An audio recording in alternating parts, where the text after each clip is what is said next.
প্রিয় দর্শক, সবাইকে ঈদের অনেক অনেক শুভেচ্ছা। ঈদ মোবারক। আমন্ত্রণ জানাচ্ছি RTVর ঈদ স্পেশাল শো আমি আর তুমি দেখার জন্য। আপনি নিশ্চয়ই ভাবছেন আমি আর তুমি বলতে এখানে আমার সাথে অন্য কারো গল্পের কথা বলছি। মোটেও না, এখানে আমি বলতে আমাকে বোঝানো হচ্ছে না। আমি আর তুমি বলতে এমন একটি কাপলকে বোঝানো হচ্ছে যাদের রয়েছে অগণিত ভক্ত, আর তাদের মধ্যে একজন তো বিশ্বসেরা, যাকে আমরা সবাই এক নামে চিনি, এক নামে জানি। তাদের গল্পই আজ আমরা শুনবো আমি আর তুমিতে। কিন্তু তাদের পরিচয় আমি ঠিক এভাবে আপনাদের জানাতে চাই না, একটি ভিডিও ক্লিপের মাধ্যমে তাদের পরিচয় আমরা জেনে নিব।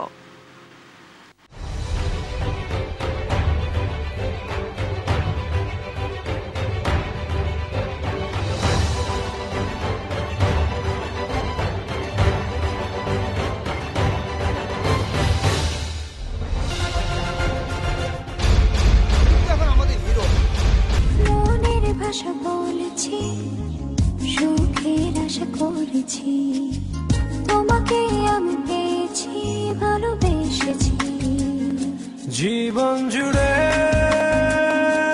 তুমি থাকো না, তুমি যে আমার ঠিকানা, তোমায় নিয়ে যত ভাবনা, এই আমি দুটি হাত পাড়িয়ে দিলাম। প্রিয় দর্শক, আপনারা জেনে গেছেন আমাদের আজকের আমি আর তুমি যাদেরকে নিয়ে গল্প হবে তারা আমাদের সবার প্রিয়, আমাদের দেশের গর্ব সাকিব আল হাসান এবং তার স্ত্রী শিশির। শুভেচ্ছা, ঈদ মোবারক। ঈদ মোবারক। কেমন আছেন ভাবি? ভাবি কি আগে জিজ্ঞাসা করছি, এত সুন্দর লাগছে। ভালো, থ্যাংক ইউ। খুব সুন্দর লাগছে। অনেক ধন্যবাদ। সাকিব ভাই, বরাবরের মতো খুব সিম্পলি আপনি মানে ঠিক ঈদ উদযাপন যেভাবে করা হয় সেভাবে আমাদের মাঝে উপস্থিত হয়েছেন। আপনাকে দেখেও খুব ভালো লাগছে। আপনাদের দুজনের কাছে প্রথম প্রশ্ন, ঈদ, বিয়ের পরবর্তী সময়ের ঈদ আর এখনকার ঈদ পার্থক্য কোথায়? খুব বেশি একটা তো আসলে পার্থক্য আমি দেখি না। আগে ফ্রেন্ডদের সাথে আড্ডা দেওয়া হতো, এখনও আড্ডা দেওয়া হয়। আগে কিছু ফ্যামিলির রেসপন্সিবিলিটি ছিল, সেটা এখনও আছে। এখন যেটা হয় যে কোনো জায়গায় ঘুরতে গেলে দুজন একসাথে যাওয়া হয়, তখন স্বাভাবিক কারণেই একসাথে যাওয়া হতো না, কিংবা একাই যেতাম। কিন্তু একটা পরিবর্তন তো এসেছে, পরিবারে নতুন একজন অতিথি এসেছে, তো সেই অতিথি আসার পরবর্তী ঈদটা আসলে কেমন কাটছে? আগে থেকে তো আসলে কোনো ওরকম পার্থক্য নাই। যেহেতু নতুন একজন মেহমান, আর আমি রোজার ঈদে থাকতে পারিনি খেলার কারণে, সো আমাদের দুজনের জন্য অনেক স্পেশাল এই ঈদটা। বাবা মা হিসাবে প্রথমবার একসাথে বাচ্চার সাথে ঈদ, সো আমাদের জন্য অবশ্যই অনেক স্পেশাল। আচ্ছা, শিশির ভাবের কাছে জানতে চাই আপনার জন্য কতটা স্পেশাল, যেহেতু রোজার ঈদে ভাইয়া ছিলেন না, এই ঈদটা কেমন কেটেছে? আগের ঈদে যেহেতু মিস করেছি ওকে, এখন এই ঈদটা খুব ভালো কেটেছে, কারণ ফার্স্ট অফ অল ও সাথে এখন বাচ্চা, সো সব মিলিয়ে একটা মানে অন্যরকম, যেটা first time, it's very special. ভাবি, ঈদের যেহেতু একটা আমেজ রয়েছে এখনো পর্যন্ত, আর কোরবানির ঈদ মানেই কিন্তু হচ্ছে মানে মাংস নিয়ে একটা মোটামুটি ঝুঁকি ঝামেলার মধ্যেই কাটতে হয়। তো ভাইয়া যেহেতু এবার প্রথম আপনার সাথে ঈদ করলেন বাবুকে সহ, তো ভাইয়ার জন্য কি নিজের হাতে রান্না করা হয়েছে? আমি রান্না অত করি না, বাট মাংস রান্না করতে পারি, কিন্তু ওইভাবে রান্না করে যাওয়া হয় না। যে কারণে রান্না করা হয় না। কোশ্চেন হচ্ছে, সাকিব ভাইয়ের কি রান্না বান্না করার মানে অভিজ্ঞতা আছে? আমিও যে খুব বেশি পারি এটা বলা ঠিক হবে না, বাট অল্প কিছু বা শেখা হয় যখন আমি কাউন্টি খেলতে যাই ওই টাইমে, বাট এখন ওগুলোও ভুলে গেছি, বাট আমি খেতে অনেক পছন্দ করি। আচ্ছা, ঈদ তো, আর যেহেতু একসাথে তিনজন মানুষের ঈদ, স্পেশাল ছিল, স্পেশাল কোনো গিফট কি আদান প্রদান হয়েছে দুজনের মধ্যে? না, ঈদের সময় ওরকম কোনো স্পেশাল গিফট তো আদান প্রদান করা হয় না, বাট একসাথে সময় কাটানোটাই আমার কাছে মনে হয় আমাদের জন্য অনেক বড় একটা গিফট। এবারে একটু আমরা অতীতে ফিরে যেতে চাই, পরিচয়ের পালাটা জানবো, যে পরিচয় যে হয়েছিল তার পরবর্তী ঈদটা আসলে কেমন কেটেছে? পরিচয় হওয়ার পরে তো আসলে আমাদের ওভাবে দেখা হয়নি, সো খুব একটা যে চেঞ্জ ছিল সেটা বলা মুশকিল হবে, কারণ ও থাকতো আমেরিকাতে, আমি বাংলাদেশে, সো ওভাবে কোনো আমার মনে হয় না দুজনের লাইফ স্টাইলের কোনো চেঞ্জ ছিল ঈদের সময়। আচ্ছা, শিশির ভাবের কাছে প্রশ্ন হচ্ছে, আমেরিকা থেকে এসে বাংলাদেশে যখন ঈদ করা হলো, তখনকার ঈদ মানে আমেরিকার ঈদ আর এখানকার ঈদের মধ্যে পার্থক্যটা কেমন ছিল পরিবারের সবাইকে একসাথে নিয়ে? Huge difference. আমি যেখানে থাকতাম ওইখানে ঈদ বলে কোনো জিনিস ছিল না। আচ্ছা, দেখা যাচ্ছে যে ঈদের দিন আমার ক্লাস করা লাগতো বা যারা কাজ করে কাজে, সো ওইখানে ঈদটা ওইভাবে সেলিব্রেট করা হয় না। আর ওইখানে বাঙালি খুব কম ছিল। দেশে আসার পর আমি বুঝলাম যে ঈদ জিনিসটা আসলে কি, কারণ ছোট থাকতে ঈদ সেলিব্রেট করা হতো না আনটিল বিয়ের পর। সো বিয়ের পর বুঝলাম যে ঈদ জিনিস কি, তখন ওর সাথে ফার্স্ট ঈদ অবভিয়াসলি অনেক ভালো কেটেছে। সো ফার্স্ট ঈদটা খুব স্পেশাল ছিল। এখন তো আস্তে আস্তে বাচ্চার সাথে, সো এখন আরেকটা স্পেশাল মোমেন্ট। আচ্ছা, ঈদের প্রসঙ্গ থেকে এখন বের হয়ে আসতে চাই। আমরা বিয়ের ভিডিও ক্লিপ দেখেছি, কিন্তু পরিচয়ের পালার কথা আমি যেহেতু বললাম, একটু জানতে চাই পরিচয়টা কি করে হয়েছিল? পরিচয় ফেসবুকের মাধ্যমে। আচ্ছা। তারপরে কিছুদিন কথা হয়, এরপর আমাদের প্রথম দেখা হয় হচ্ছে লন্ডনে। সো ওই সময় যেহেতু আমরা ফেসবুকে ফ্রেন্ড, সো কথা হলো যে ঠিক আছে লেটস মিট আপ। সো ওখানে আর কি প্রথম দেখা হয়। আচ্ছা, আর ভাবি হচ্ছে ফেসবুকের মাধ্যমে পরিচয় হওয়ার পরে নিশ্চয়ই ফেসবুকেই জেনেছিলেন যে ভাইয়া লন্ডন যাচ্ছে খেলতে? না, ওর সাথে যখন ফেসবুকে কথা হচ্ছিল তখন আমি ওকে বললাম যে ও তো কয়দিন পর আসবো ইংল্যান্ডে, আমার একটা ট্রিপ আছে স্কুল থেকে যে জার্মানি যাওয়া লাগবে। আচ্ছা আচ্ছা। তো এটা একটা ওয়ার্ল্ড ফেস্টিভ্যাল ছিল। তো আমার আঙ্কেল থাকে লন্ডনে, তো আমি বললাম যে আমরা কয়দিন লন্ডন হয়ে তারপর জার্মানিতে যাবো। তো বলো তো আমিও লন্ডনেই আছি এখন, তাহলে চলো দেখা করি। তখনই ঠিক হলো যে আচ্ছা ঠিক আছে। তখন ওর ফোন নাম্বার দিল, আমি ওইখানে গিয়ে কল দিলাম, তারপর একদিন ডেট ফিক্সড করে তখন দেখা করলাম। প্রথম যেহেতু দেখা হলো, নিশ্চয়ই সেই এক্সপিরিয়েন্সটা একটু ডিফারেন্ট ছিল। মনে নিশ্চয়ই অনেক কোশ্চেন ছিল, আসলে দেখতে কেমন হবে বা সামনাসামনি দেখতে কেমন না, হবে। আসলে ওভাবে তো আমরা চিন্তা করে দেখা করিনি যে হ্যাঁ আমাদের বিয়ে হচ্ছে, আমাদের দেখা করতে হবে। ওরকম আসলে বিয়ে দেখার জন্য তো দেখতে যাই। দুজনের পরিচয় ছিল, দেখা হওয়ার একটা সুযোগ ছিল, সো এই কারণে দুজনের কথা হয় যে হ্যাঁ আমরা দেখা করি। প্রিয় দর্শক, আমরা শুনছিলাম আপনাদের পছন্দের কাপলের কিছু কথা, কিন্তু কথা শুনতে শুনতে ছোট্ট একটি বিরতির সময় হয়ে গেছে। বিরতির পর আবারও ফিরবো, সাথেই থাকুন।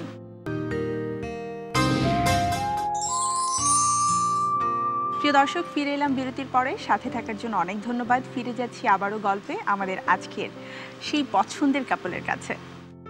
তাকে ভাই, একটা বিষয় কিন্তু থাকে যে প্রথমবার কারোর সাথে দেখা করতে যাওয়ার সময় একটু নিজেকে পরিপাটি করা, আমি কি পরবো, না, আমার কিন্তু চুলের কাটিংটা খুব বাজে ছিল, আমাকে বলছে যে খুব বাজে চুল কাটছে। আর ভাবির ক্ষেত্রে কি হয়েছিল? যাওয়ার আগে কোনো স্পেশালিটি ছিল যে আমি এই ড্রেসটা পরবো, বা খুব সিম্পল? ওইরকম কিছু ছিল না। আমি যেটা বললো যে আমাদের ওইরকম মেন্টালিটি নিয়ে দেখা করিনি আমরা, মানে as a friend we are just meeting up. আচ্ছা, ফেসবুকের কথা যেহেতু চলে আসলো, বর্তমান সময়ে কিন্তু যোগাযোগের মাধ্যম হিসেবে, সামাজিক যোগাযোগের মাধ্যম হিসেবে আসলে ফেসবুক খুবই পপুলার, বিশেষ করে বাংলাদেশে তো অনেক বেশি। সো আমরা দেখেছি আপনারা দুজনেই ফেসবুকে অনেক বেশি অ্যাক্টিভ, এবং আপনাদের বিভিন্ন সময়ের বিভিন্ন ছবি কিন্তু আমরা ফেসবুকে দেখেছি। তো সেই ফেসবুকের ছবিগুলো নিয়ে আপনাদের একান্ত কিছু মুহূর্তের ছবি রয়েছে, আপনাদের পারিবারিক কিছু ছবি রয়েছে, সেটা নিয়ে আমাদের একটা ভিডিও ক্লিপ রয়েছে, আমরা দেখব। প্রিয় দর্শক, আমরা এখন আমাদের এই তারকা দম্পতির ফেসবুক থেকে তাদের একান্ত কিছু মুহূর্ত, কিছু ভালো লাগার মুহূর্তের ছবি নিয়ে একটি ভিডিও ক্লিপ সাজিয়েছি, চলুন দেখব।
প্রিয় দর্শক, আমরা আমাদের এই প্রিয় তারকা দম্পতির বেশ কিছু ছবি দেখলাম, যেখানে তাদের নিজস্ব কিছু ছবি এসেছে পারিবারিক ছবি।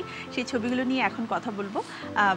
সাকিব ভাইয়ের কাছে প্রথমে জানতে চাই যে আপনাদের সিঙ্গেল ছবি দেখেছি আমরা প্রথম থেকে, পরবর্তীতে দম্পতির ছবি দেখেছি এবং সর্বশেষ যে ছবিটি দেখলাম সেটি হচ্ছে নতুন অতিথি আলাইনাকে নিয়ে।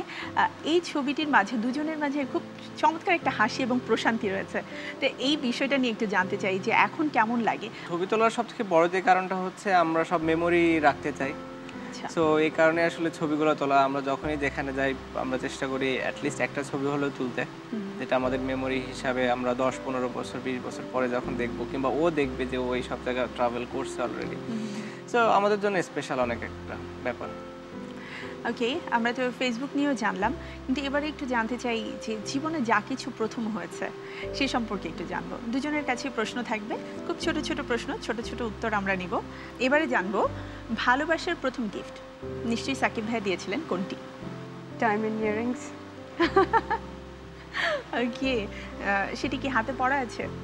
না, সেটা পরে না। আচ্ছা, এক্সক্লুসিভ, সো তুলে রাখা হয়েছে। ভালোবেসে প্রথম কোথায় বেড়ানো হয়েছিল দুজন মিলে? বিকেএসপি। ভালোবাসার প্রথম অনুরাগ? অভিমান বলতে অত নাই, কারণ ও সব দিক দিয়ে পারফেক্ট। একটা হাতে তালে আমি দিতে চাই সাকিব ভাইয়ের জন্য যে এর চাইতে বড় কমপ্লিমেন্ট ওয়াইফের কাছ থেকে বোধহয় আর কিছুই হতে পারে না। ভাবির কাছে সর্বশেষ প্রশ্ন, ভালোবেসে প্রথম মান ভাঙানো? বিয়ের আগে খুব রাগ হলো, তো এখন গিফটটা রেখেছিল স্পেশাল মোমেন্টের জন্য, তখন রাগ ভাঙানোর জন্য ওই ডায়মন্ডটা দিয়ে দিয়েছে যাতে রাগ ভেঙে যায়, এবং আমার রাগ ভেঙে গেছে সাথে সাথে। এবার দেখা যাক সাকিব ভাইয়ের বেলায় কি হয়। খুব ছোট ছোট প্রশ্ন, ভালোবাসার প্রথম সন্তান?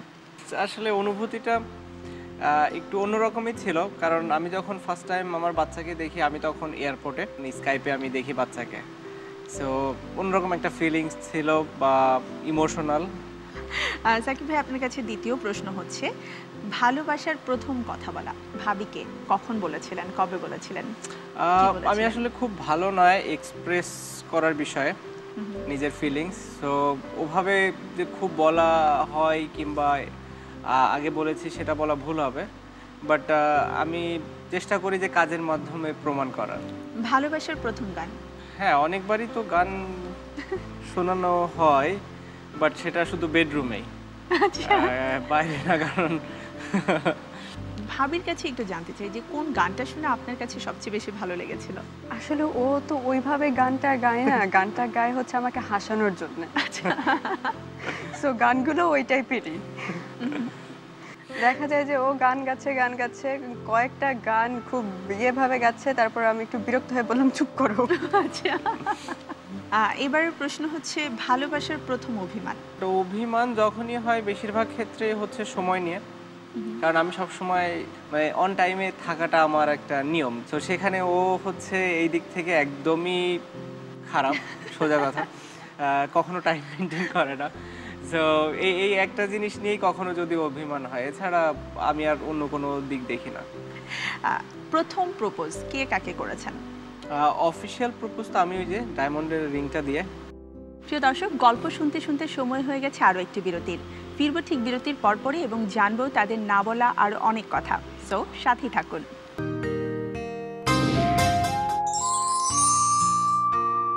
ফিরে এলাম বিরতির পরে আরটিভির পর্দায়। সাথে থাকার জন্য অনেক ধন্যবাদ। ফিরে যাচ্ছি গল্পে আমাদের আজকের কাপল সাকিব এবং শিশিরের কাছে। যাই হোক, অনেক শুভকামনা আপনাদের জন্য। তো সব সময় আমরা চাই ঠিক এইভাবেই আপনাদের জীবন কাটবে। পরবর্তীতে যে কথাটি বলবো সেটি দুজনের জন্যই, স্পেসিফিকভাবে ভাবি বা ভাইয়া কারোর জন্য নয়। আপনারা দুজন একই সাথে একটা বিজ্ঞাপন চিত্রে কাজ করেছেন, সেটার অনুভূতি সম্পর্কে একটু জানবো, কিন্তু তার আগে আমরা বিজ্ঞাপন চিত্রটি দেখতে চাই।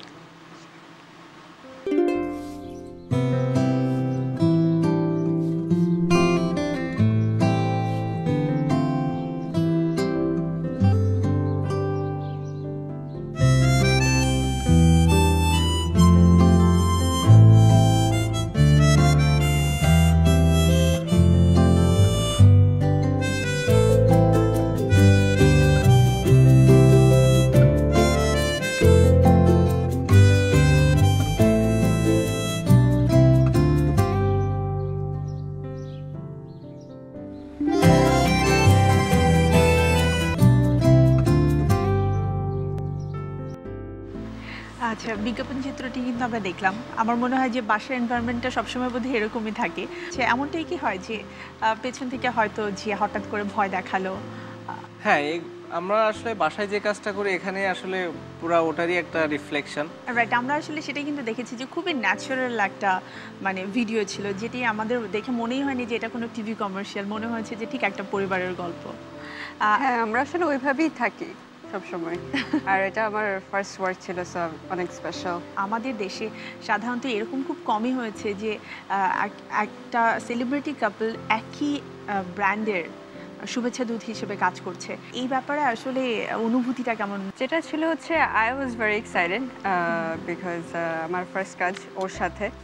আর মানে আমি গল্পটা শুনে আমার কাছে খুব ভালো লাগছে যে অ্যাটলিস্ট মানে আমরা যেভাবে বাসায় টাইমটা কাটাই ওইটা স্ক্রিনের মধ্যে দেখা যাবে। হ্যাঁ, এটা আসলে বাংলালিংকের কাছে তো আমরা অবশ্যই কৃতজ্ঞ, কারণ হচ্ছে আমাদের যে ধরনের চাওয়া পাওয়া এগুলোর সাথে মিল রেখেই কাজগুলো করে। At the same time Banglalink আসলে অনেক সোশ্যাল অ্যাক্টিভিটিও করে থাকে, যেগুলো আমাদের আসলে সামাজিক পারিপার্শ্বিকতার কারণে খুবই জরুরি। এই জিনিসটাও আসলে আমাকে খুব ইন্সপায়ার্ড করে বাংলালিংকের সাথে থাকার জন্য। সাকিব ভাই, আমরা একেবারেই শেষ পর্যায়ে চলে এসেছি। র্যাপিড ফায়ার কোশ্চেন করব, কিন্তু তার আগে একটা প্রশ্ন আপনার জন্য থাকবে। আপনার কাছ থেকে জানতে চাই, আপনি একজন বিশ্বসেরা অলরাউন্ডার, আমাদের দেশকে বিশ্বের দরবারে রিপ্রেজেন্ট করেছেন খুব সুন্দরভাবে। দেশের প্রতিটা মানুষ আপনার কাছে আরও অনেক কিছু পেতে চায়, কিন্তু ভবিষ্যতে কি দেশের জন্য, দেশের মানুষের জন্য এমন কোনো কিছু করার ইচ্ছে রয়েছে যাতে মানুষ আপনাকে আরও অনেক বেশি মনে রাখবে? ইচ্ছা তো অনেকই আসছে। আমি যেটা বললাম যে আমি এক্সপ্রেস করতে অত বেশি পছন্দ করি না, আমি কাজের মাধ্যমে প্রমাণ করতে চাই। এখন আমার যে জবটা আছে এটা শেষ করি ভালোভাবে। নেক্সট আমার অবশ্যই অনেক প্ল্যানই আছে, অনেক কাজ করার আছে এবং আমি শিওর আমি করতে পারবো। রাইট, অ্যাকচুয়ালি আপনার যারা ভক্ত রয়েছেন, দেশের মানুষ রয়েছেন, তারা আপনার কাজেই প্রমাণ পেয়ে যাবে যে সাকিব আল হাসান আমাদের জন্য আর কি করছেন। আমরা তো অবশ্যই জানি যে কাজটি আপনি করছেন সেটি আমাদের জন্য অনেক বেশি আনন্দের, অনেক বেশি প্রাপ্তি। এবারে প্রশ্ন কিন্তু সাকিব ভাইয়ের কাছে প্রথমে করব, ফুটবল নাকি ক্রিকেট? ফুটবল। রবীন্দ্রনাথ নাকি নজরুল? নজরুল। বর্ষা নাকি শীত? শীত। সালমান শাহ নাকি ওমর সানি? সালমান শাহ। চিকেন নাকি বিফ? চিকেন। সমুদ্র নাকি পাহাড়? সমুদ্র। বাহ, আমরা তো জানলাম সাকিব ভাইয়ের উত্তরগুলো। এবার দেখি শিশির ভাবির কি অবস্থা। ভাবির কাছে প্রথম প্রশ্ন সেম, ফুটবল নাকি ক্রিকেট? ক্রিকেট। ক্রিকেট কি এজন্যই মানে বেশি পছন্দ যে সাকিব ভাই ক্রিকেট খেলেন? হ্যাঁ, কারণ ওই থ্রুতে আমার একটু বেশি জানা হয়েছে ক্রিকেট, যেটা আমি এখন খুব অন্যান্য স্পোর্টস থেকে একটু বেশি ভালো জানি। রবীন্দ্রনাথ নাকি নজরুল? নজরুল। ওকে, বর্ষা নাকি শীত? শীত। শীত কেন? এর আগে তো বলা হয়েছিল বর্ষা পছন্দ। আমি বৃষ্টি পছন্দ করি, কিন্তু বর্ষার সিজনটা পছন্দ করি না, কারণ কাদা কাদা থাকে সব কিছু। সালমান শাহ নাকি ওমর সানি? সালমান শাহ। চিকেন নাকি বিফ? বিফ। তাহলে কি বাসায় রান্না যখন হয় তখন চিকেন এবং বিফ আলাদা আলাদা করে রান্না করা হয়? না, খাবার আমার খুব পছন্দ, সো কোনো খাবারে আমার কোনো প্রবলেম নাই। সো বোর যেটা প্রেফারেন্স ও রান্না করতে বলে দেয়, আমি এসে খেয়ে নিই। আর বাসায় খুব বেশি একটা যে খাওয়া হয় সেটাও বলা ভুল হবে। আচ্ছা, আসলে ঘরের কর্ত্রী যিনি আছেন তার পছন্দে কি অলওয়েজ প্রেফারেন্স দেওয়া হয়, বোঝা যাচ্ছে। সমুদ্র নাকি পাহাড়? সমুদ্র। ওকে, আমরা প্রশ্নের উত্তর পেলাম। অধিকাংশ ক্ষেত্রে আসলে মিল, শুধুমাত্র দুটো বিষয় আমরা দেখলাম যে অমিল। এই দুটো বিষয়ে অমিলের জন্য নিশ্চয়ই কখনো কোনো সমস্যা হয় না। না। ওকে, আমরা তো মোটামুটি সব কিছুই জানলাম আজ, আর সেই জানার সাথে সাথে কিন্তু আমাদের সময়টাও একেবারে শেষের দিকে চলে এসেছে। বিদায় নিতে হবে, কিন্তু বিদায় নেবার আগে সাকিব ভাই এবং শিশির ভাবি দুজনের কাছ থেকেই দর্শকদের উদ্দেশ্যে কোনো শুভেচ্ছা, কোনো কথা?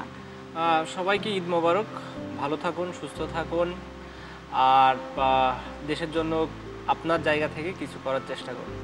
সবাইকে ঈদ মোবারক, আমাদের জন্য অনেক অনেক দোয়া রাখবেন, আর সবার সাথে ইনশাল্লাহ সবার ফ্যামিলির সাথে খুব ভালো ঈদ কাটুক, এটাই আশা করি।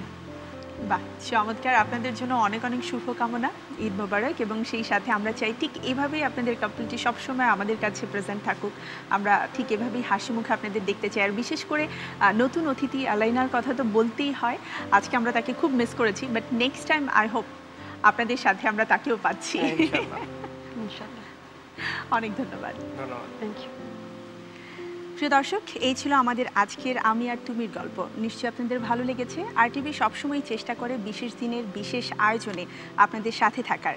তারই ধারাবাহিকতায় আজকের প্রচেষ্টা নিশ্চয়ই আপনাদের ভালো লেগেছে। দেখা হবে আবারও নতুন কোনো আয়োজনে। সে পর্যন্ত আপনারা সবাই ভালো থাকুন, সুস্থ থাকুন। সবাইকে আরও একবার ঈদের অনেক অনেক শুভেচ্ছা। ঈদ মোবারক।